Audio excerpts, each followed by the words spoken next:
Thanks for tuning in to The Real Deal Show, brought to you by eBodyboarding.com and Tribe Boards. Hey everybody, Jay Real back at you with The Real Deal Show. Is that too much enthusiasm, Yeah, tone it down just a little too heavy. It's late in the afternoon here on a smoking hot April Thursday.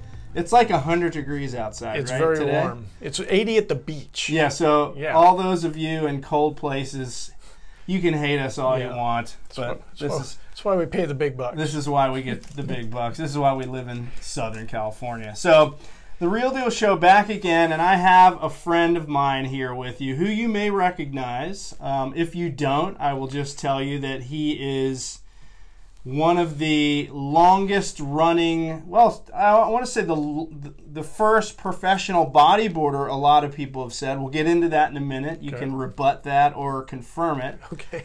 This man has an illustrious, long, and storied history, like all those words. Yeah. In the sport, I don't know what they mean. In the sport of bodyboarding. He is a legend in the sport. His name is JP Patterson. What's up, JP? What's up, Jay? Right on. Oh, sorry, the mic got in the way there. You got all this technology all over me, man. I feel like I'm being interrogated. So JP is. I didn't do it. He didn't do it. JP and I have been on other podcasts separately, but JP's life story has been out there on magazine articles, other podcasts. I think Manny interviewed you quite extensively. I listened to that one. That's Manny Vargas with the Boog Life podcast. So we know a lot of your life story, but maybe my listeners don't. You've had a long career in bodyboarding, but it all started where? Where were you born and raised? It started at Kapiolani Hospital back in 1959 in Honolulu, Hawaii. 59. So you were born in Hawaii? I was born in Hawaii. Actually, my birth certificate says Territory of Hawaii. Oh, so, wow. That's before it was a state. For all you youngins out there, look it up. It was before it was a state. And, it was back during the Ice Age. We were riding dinosaurs. And it was rather dangerous, Yeah. The Stegosaurus has all those spikes on their back. We didn't have Stegosauruses in Hawaii. we had the Triceratops. I gotcha. Yeah. And so the pterodactyls lived on the Puli Lookout. They were dangerous. You had to look You up. can see this is going to go for a while. Yeah. But that's why Jurassic Park was filmed in Hawaii. Exactly. They didn't have far to go. They already had the DNA right there in the poop in the ground. And, At some point, we'll get to the bodyboarding content of this show. But so JP, born in 1959 in Hawaii. Did you grow up there? Did you ever live anywhere else? Just on born Oahu? and raised on Oahu. Went to Kainalu Elementary and then went to Kalaheo when I was junior high, and then I went to Castle High School and dropped out my senior year and decided that I wanted to go to the beach and instead of go to school. What? So I'm like, do I want to go to the beach or do I want to go to school? That's a decision a lot of us have wrestled with and still wrestle with to this day. I lost. I still wrestle with that, and I'm 58 now. So my question to you, JP, is, I'm sorry, getting a little piece of hair off my mic sock. There we go. Where's that mic sock? Not from my head. Where's that mic sock been there, Jay? So JP, growing up, I mean, were you into a lot of different sports? Were you into the arts? Like, what was your life like as a young lad growing up in Hawaii? As a young lad. I grew up in Kailua, which was on the windward side. And not a lot of surf over there, but we were 2 blocks from the beach. Okay. 3 blocks, about 3 blocks from the beach. Gotcha. And, used to go to the beach all the time, was always around the ocean, had neighbors that would take me fishing and things like this. So we would, when you grow up in Hawaii, you're surrounded by the ocean. The ocean's your backyard. Yeah, you're gonna be in the ocean. So used to do a lot of beach combing. You'd find the old Japanese floats, the glass balls, and other things that would float at ashore and things like that. So got into baseball for a time. Was in t-ball and played t-ball. Did that for a while. Was in Boy Scouts for a time. Actually about 5-6 years, and and then just kind of got into fishing and surfing, and then got into more into body surfing. I got into body surfing pretty heavily. Where would you go? Body Sandy's and Makapu, and from Kaneohe, that's a long way to go. Yeah, and it would take about 2 hours on the bus, or you hitchhike, and hopefully it'll be faster. So but hitchhiking, it rains in Hawaii, you get wet. Now I got to ask you, how did you hitchhike? Show us. Well, it wasn't a problem. What? That was a setup. I set you up for that one, dude. We'll get into. Oh, you wanted me to show you my thumb? Well, this is the only one I got. Okay. Oh, you mean this? Yeah. Oh, yeah. You're a funny guy. That's why I never got picked up. Funny guy. Oh wait, we forgot something. What did you do? Oh yeah, okay. Liquid courage coming out. Well, we're gonna talk story. I don't drink beer, man. You don't drink beer? No, I don't. Not beer. I'm not a beer fan. Do you mind if I? Go right ahead, man. Go right ahead. Sorry, it's been a long day. No, that's okay, I'm man. Parched, as you said. It was very hot. It's hot, man. It's So you grew up. Kaneohe, you would hitchhike or catch rides to Sandy's and Makapu. Yep. Now, I know there was like a thing in Hawaii called Kilhauli Day. Kilhauli Day. That is a myth, sir. Is it a myth? That is a racist comment. It never happened. Okay. Okay, yeah, it did. It did So happen. Kilhauli Day, so I was going to school back in the 60s and the mid-70s.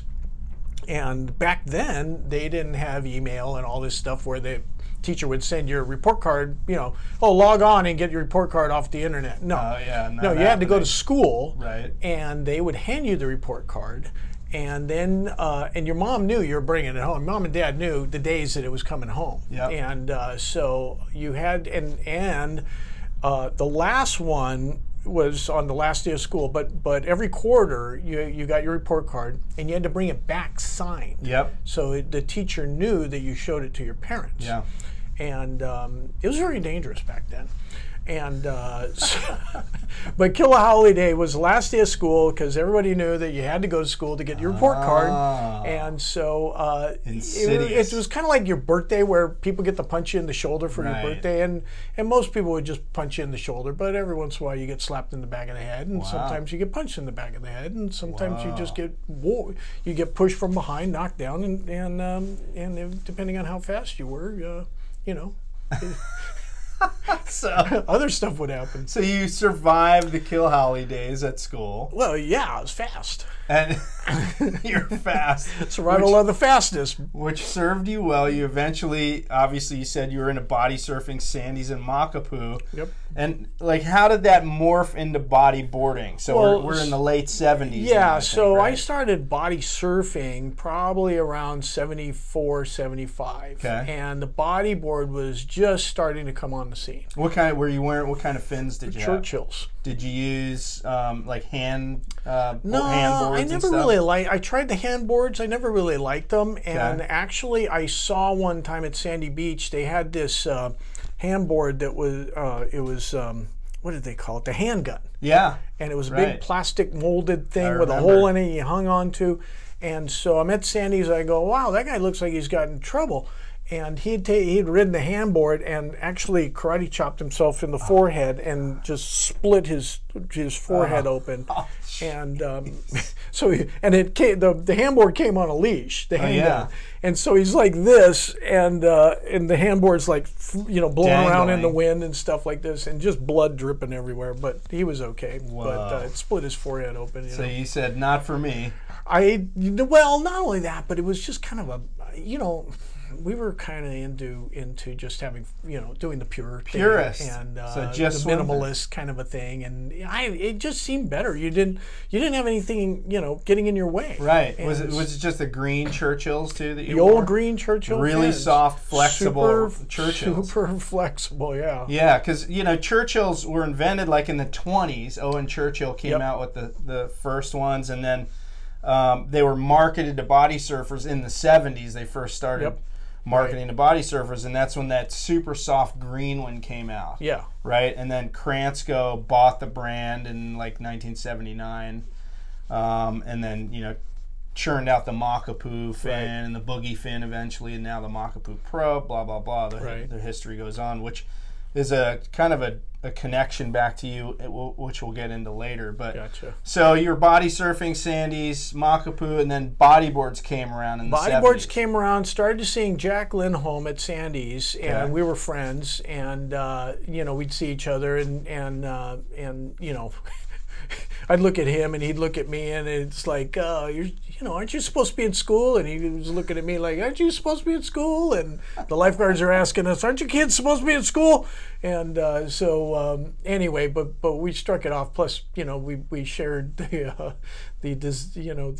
love of riding waves and the love of Pakalolo. So you know, we kind of got into that. But so one day, Jack is, I'd seen him on the bodyboard for, I don't know, a while, maybe a couple months. Yep. And he goes, JP, you got to try this. You got to try this. And I'm like, yeah, I don't know. He goes, just try it. Just try it. And he hands it to me. He goes, go.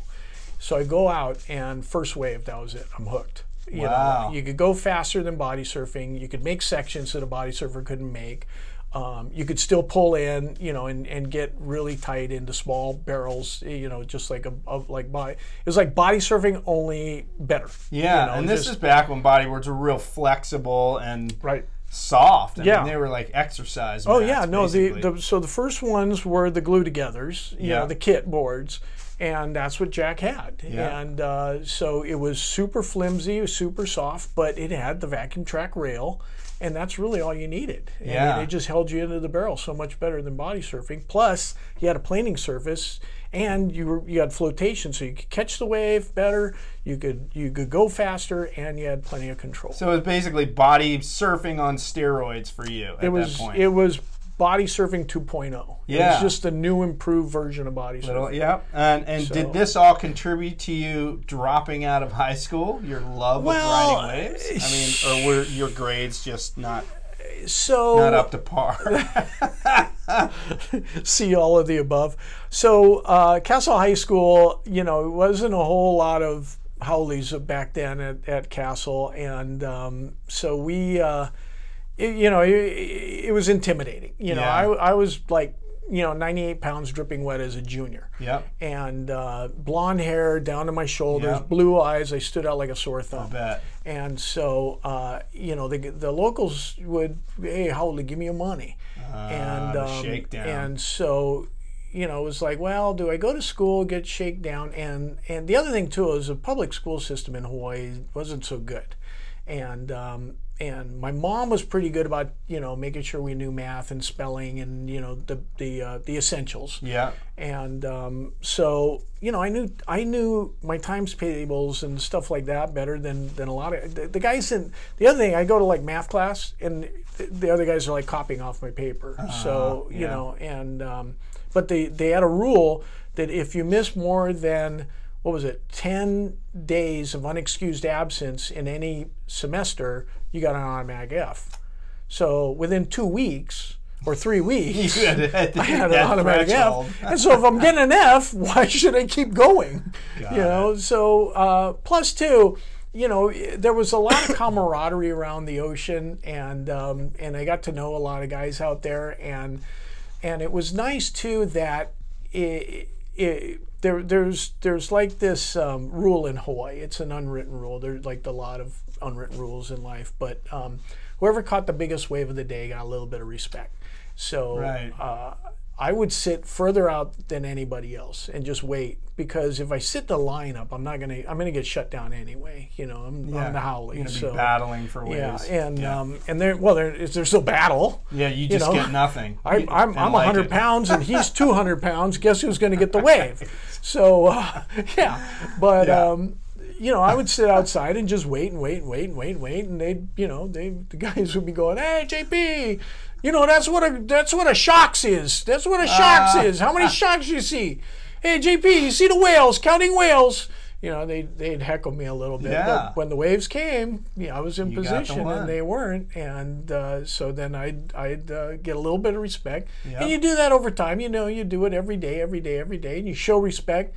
you get a little respect, and you kind of work your way up that way. So, you know, and then, you know, I always had weed, so that helped create friendships. Yeah, and, smooth things over. So it was a two-pronged effort to gain respect from the local brothers. Well, no, but and you know, I know there's a lot of locals that may be watching this, and I have the utmost respect for. I wouldn't change anything in my life, seriously, and I wouldn't change that. Growing up in that environment, that's how it was. Yeah. And so it toughened you up and probably set you up for life. Really, a lot of life lessons. But it also teaches. I think it teaches everybody about respect and you know, honoring somebody else's opinion and respecting it and just trying to work with them and go, even though we don't think alike. You know, I can still catch a wave. You can still catch a wave. We can go have a beer and we can still get along. Yeah, you know, even come together on some things. And don't have to come together on everything. The nice thing about it is once you did establish you know, a friendship with these guys, I mean, till you die. Kind of loyalty. Yeah. So you know, it's like I said, I wouldn't change anything. Well, now, did you have a plan when you dropped out of high school? Did you think, I'm going to get a job? Oh yeah. No, I had a plan. I had it all mapped out. Your parents were they not stoked about this? Well, my folks divorced when I was about 10. Got it. I can say this now because my mom passed away a few years ago. But you know, there was a lot of alcoholism with my parents, and so they kind of didn't know what was going on. Got it. And so, yeah, my plan. So I dropped out of high school. I told one of my teachers, I was in drama in school too, and who knew? J.P. Patterson. That's back when he was known as John Patterson. Probably. No, well, that's no. I was J.P. way back. So hold on. Sidebar. Let's get into a little sidebar about the J.P. thing. So he's known as J.P. Patterson in bodyboarding circles, but his middle name is Trent. Jonathan Trent Patterson. So John Trent, not Jonathan. Oh, so not Jonathan. Just John Trent Patterson. So people just abbreviated your first and last name and then called you that as your first name? Just at the beach, people started calling me JP instead of John. Got it. And actually at Sandy's there was a couple of Johns down there.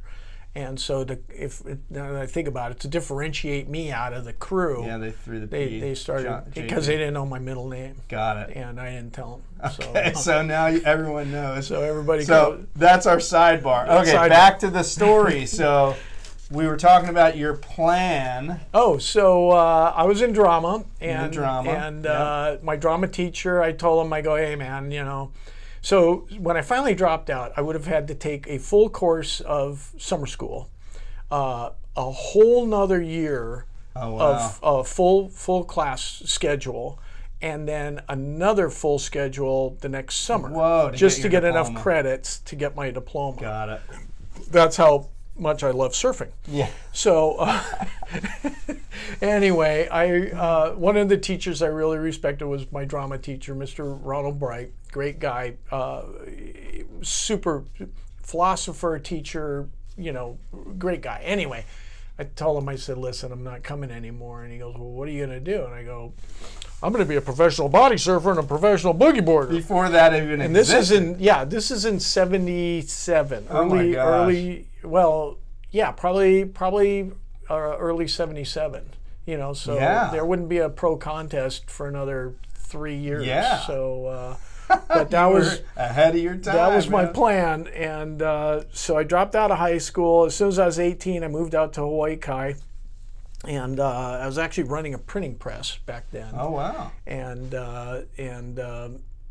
for this guy, he had an electronics publishing business, and you could buy a kit on or you know, you couldn't, a mail order. There was no Google back there, and there was no YouTube on how to build a radio or how to build a. He had speed indicator. Radar. Yeah, radar for traffic. You know, so you could speed and not get caught and things like this. All kinds of stuff. A jammer, like and you take the plans and you go down to Radio Shack. You buy all the parts and you go home and you put it together. And back when there was a Radio Shack. Right. So, yeah, we're talking hundreds of years ago. So, anyway, seems like it. I remember radio shows. Ah, man. But anyway, so then, and then a guy I knew, Billy Lewin, I met him at Makapu. He was a body surfer, and again, another purist, although he did have small hand planes that he liked.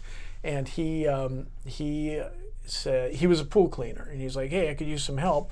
So he taught me how to clean pools, set me up, and I started my own pool cleaning business. Oh, wow. Yeah, which was great because usually the best thing about it, your schedule. Yeah, you're self-employed. What was the name of the company? Well, his company, so him and his brother started a company with their friend called Blue Champagne Pool Service. And I was JP's Pools. Okay. And so I worked for them, and I was subcontracted with them, and they would pay me per pool to clean pools. Yeah. And then I had my own route that I picked up. Side business, yeah.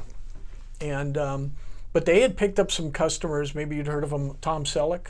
Oh my God! Yeah, wow. And John Hillerman. Oh yeah, sure. So John Hillerman, for those of you who don't know, look it up. But John Hillerman, there was a show called Magnum PI, the original Magnum PI. The original one. And Tom Selleck starred in it, and John Hillerman played the British guy. And John Hillerman was renting a house out at Portlock Point, out by where Pat Caldwell, just down the street from him in Hawaii Kai. And huge house, big yard, giant pool with a huge banyan tree holding, hanging over it. Wow. And it was, we called it the lake, because it took a long time to clean, and it was always really dirty from all the banyan tree leaves. So I'd walk into the yard, go grab a trash can, go down, start cleaning the pool on Friday afternoon, and he'd always come out with 2 Coors Lights. And, nice. And he'd hand me a Coors, and because he was near the islands, and hey, where should we go? I got some. He wasn't really British, was no, he? he was actually from Houston, if I remember right. And he did an impeccable British accent on that show. Well, in Bridge Over River Kwai, he was a British officer as well. Wow. But anyway, so I cleaned pools for a while, which was great because it allowed me to do the bodyboarding and then also have a source of income. Yeah, because wasn't sponsored yet. Let's get into that. So the word on the street in the sport when I started was JP was the first ever pro bodyboarder. Is that true? Well, so why is that? Why do people say I won the first pro contest at Pipeline. Okay. So, which, by the way, was the Surecraft Coca-Cola. That's right. Contest in 1980. Yep. I know that because I saw pictures of it in Action Now magazine. Yeah, was it Action Now? Yeah, it was Action Now. Something and like Surecraft made a board back then that was called the North Shore. Yep. And it had a built-in handle and like a hull bottom that Jack Lindholm came up with. Design. No slick. This is before slick bottom, so it had a foam bottom. I actually got one. It was my second ever bodyboard, was a North Shore Surecraft. Yep. Before they sold it off to Turbo and eventually Maury, I think it went straight to Maury. And then they came out with the Red Edge because that was kind of like the Surecraft trademark, was they had a red inner rail. Right. And, so there's pictures of Jack drop-kneeing on the old Surecraft North Shore, and then the photos of that contest appeared. Pat doing a Rolo, you getting barrels, and you won. Yes. So you won that contest, and you won some prize money, right? $1,000 and a trip for 2 to Kauai. Whoa! Did you take the trip? Oh, of course. Yeah. Yeah. Who'd you bring? My current wife. Okay. Vian. Okay. My first wife. Good. All right. He's good. So yeah. All right. So that made you, by virtue of winning prize money. Right. People said, well, JP's the first guy to win money, 1980. Well, on that day, Pat Caldwell. He got second, and then Jack got, I forgot what Jack, I think Jack got fourth. Joe Typel got third, if I remember right. Okay. Something like that. Anyway. All right. I think there was 6 of us in the final, so the 6 people became pro bodyboarders that day. So, but just to jump in real quick, I'm not sure about this, but I know that Maury did a pro event in California around that time, right? And I believe it was before. Okay. So you got to throw Keith Sasaki in there as one of the first pro bodyboarders as well. Okay, and I think Jack was sponsored. Well, he was getting on the Maury product posters before 1980, right? But I don't know if he's getting paid. Well, no. I mean, I have. On the Maury. Yeah, the Maury posters. He was riding Maury boards at Pipe before Surecraft. Right. I don't know if he's getting paid though. Maybe they were just giving him free boards. I don't know what the business situation was with Jack, but I thought he was. I knew he was with Maury for a time, and then I know he was with Surecraft for a time. Yeah. And then he went back to Maury at some point, or no, he went to Wave Rebel. Wave Rebel, yeah, because of the product restriction at Pipe, which we'll get into. Maybe we'll touch on that. We'll get into that. You people don't know what I'm talking about, but anyway. So okay, it was 1980. You were now technically a pro bodyboarder. You remember how much you won? How much the prize money was? Yeah, for it was $1,000 for first place, okay. And then a trip for two to Kauai. Yep. And I think you said that earlier. Yeah, sorry about that. A free bodyboard. Okay. Free.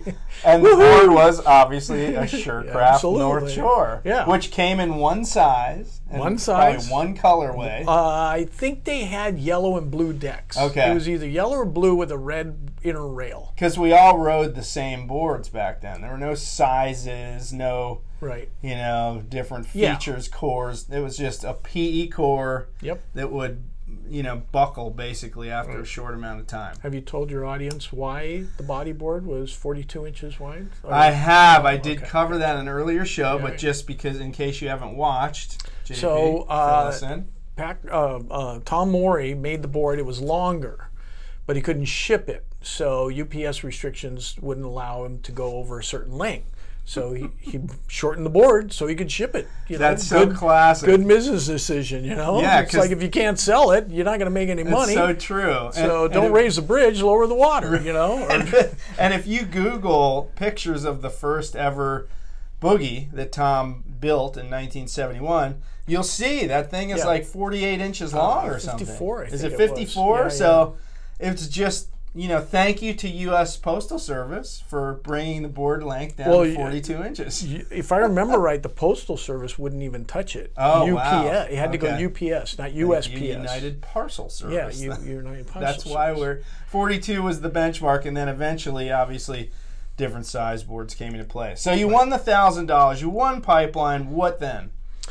So then I thought, I'll just sit by the phone and wait for all these sponsors to start calling me, begging me to ride for them. Well, after about a year, that didn't happen. And in Surfing Magazine, Sean Thompson had actually come out with an article, how to be a pro surfer. So I read that about 18 times, and it was like, okay, I got to start going after some people. So I knew the Quicksilver sales rep over there in Hawaii, Glenn Moncada. And he used to sponsor me with shorts and this and that and stuff. And so then Scott Hawaii came on board, and I started riding for Scott Hawaii. And so I had Quicksilver, I had Scott Hawaii. At some point I had Dakine. I had I don't know. At one point, I had like 5 or 6, 7, different sponsors. And did any Sex of them Wax. pay? Was this I got all I'd get a little money here and there and here and there. I'd get $500 a month from Scott Hawaii. Alita Wetsuits would give me, I think, a couple $100 a month. Who else? Sex Wax would give me all the Sex Wax I needed. Yeah. So they sent me a case. Like with, here's a case and 4 T-shirts, and right. that would last me like half my career. Yeah. So and then who else was? I'm trying to think of the bottom of my board. Lita Wetsuits, they were a great sponsor. They really helped out a lot. Anytime I needed travel or stuff like that, they paid my entry fees and Wayne things. And Fran Brown. Yep, absolutely. Yep. And then let's see who. Catch It Clothing. Right. That was back in the days of Gotcha and Gotcha and Catch It. And then Vision Streetwear. I was sponsored by Vision Streetwear for a time. The skateboard company. They were into bodyboards, and they actually made a bodyboard called Pro Team. And Pat Caldwell rode for him for a time. Interesting. Yeah, and they were the ones who spearheaded the video "How to Bodyboard with the Pros." Right. And, okay. That's so good that you brought that up. Those were the How to Bodyboard with the Pros are now on YouTube. Somebody's posted them on YouTube. Right on. They were, as far as I know, the first ever bodyboarding videos. They were. Right? And you were in them. I was hosting. I got hired to host. Yep, you were the host, and then there was Pat, Mike, Jack. Yep. I called all my friends. I said, "Hey, we're doing a video. You guys want to join in?" And we all met on the beach, and everybody made a little bit of money, and we surfed and talked. And who made those? The video? Yeah. Who produced them? It was Vision Streetwear. Okay. And was there a guy named? It was Chris Rust. Maybe? No, the owner was. Now you're testing my memory big time. Brad Dorfman. There you go. Okay. And his production company, I believe, was Unreal. Yeah, Unreal, R-E-E-L. Yeah, spelled correctly. Production. Yeah. Not made up. We did that, and that was fun. Yeah. And we did 2 of them. This is mid-'80s or early 80s. Yeah, they were doing skateboard videos big time. Got it. And they were sending a crew to Hawaii to go shoot, some spots over there. And they had Christian Hosoi, and I forget all the writers that they had, but they had some pretty incredible writers. And, I was just watching a Tony Hawk documentary, and that whole era was covered on that thing last night. So, So anyway, that's how that came about. Yeah. So, all right. So we've been going about a half an hour, JP. We're going to wrap this episode up right now. This is just part 1. We're going to get into more of JP's story, including, this is a tease now, his encounter with one of the biggest waves anyone ever had to deal with at that time. This is the late 80s at Waimea Bay, and his near-death experience. We will get into that in part 2, but for now, JP, thanks for being with us. Part 1, Real Deal Show. The JP Patterson interview will continue, folks. Thanks for tuning in. If you're watching on YouTube, give us the thumbs up. And throw in a comment there for JP. He'll read them. And if you're listening on the audio podcast, thank you very much. And tune in for part 2. That's it. We'll see you in the surf.